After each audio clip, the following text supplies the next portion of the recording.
शक्तिहीन साधु बने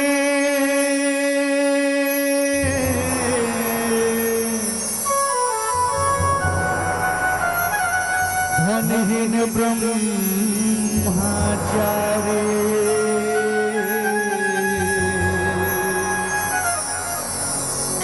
रोगग्रस्त देव भक्त बने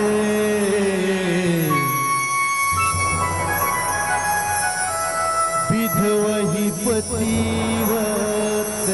नारी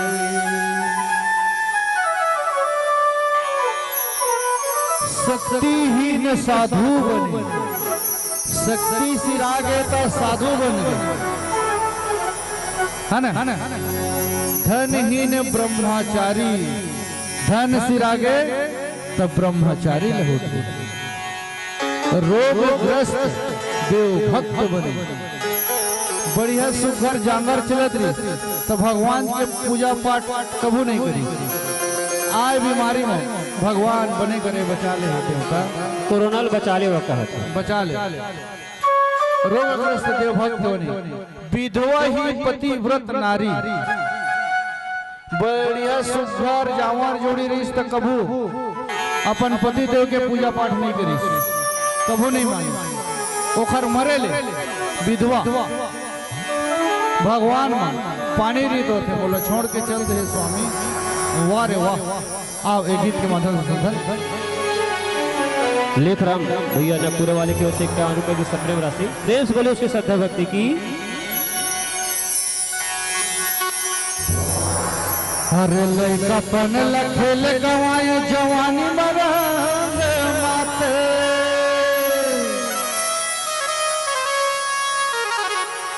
अरे चौथा पन तोरे आगे बोरा हवा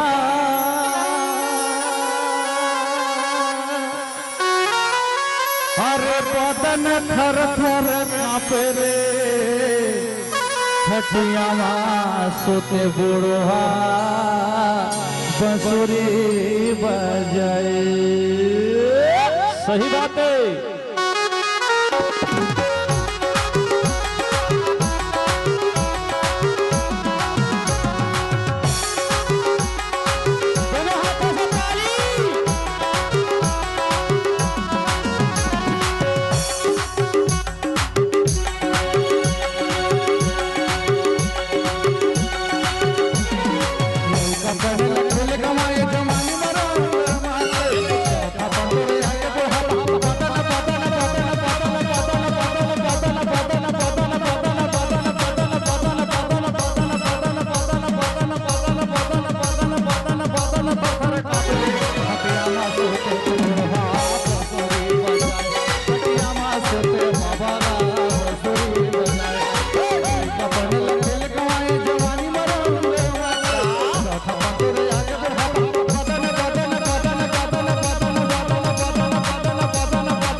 अरे हाथ गो नहीं चले ही तो सही बात है। अरे हाथ गो नहीं चले ही तो हर के निहार नो जाहिर अरे घर के नारी तोर प्राण पिया घर के नारी तोर प्राण पियारी गौखिन तेनो हरटिया हिरे खटिया सुते खटिया सुते बाबा मसूरी बजाए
अरे बेटा बहू तोरे को से परियोना अरे बेटा बहू तोरे को से परियोना बिन बताए कहाँ उड़ जाही रे अरे जम्मू शरीर पर जाही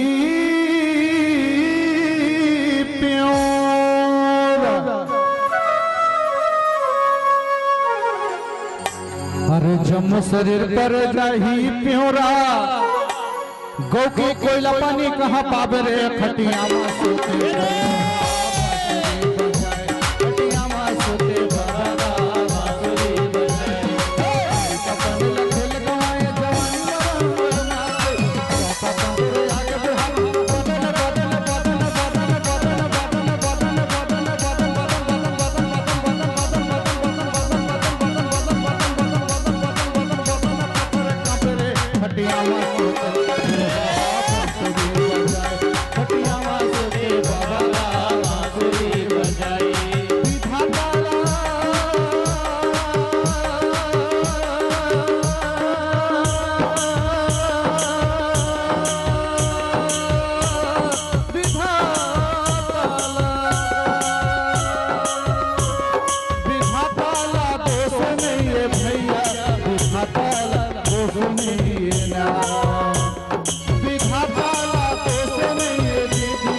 हवे सबो के करम लवो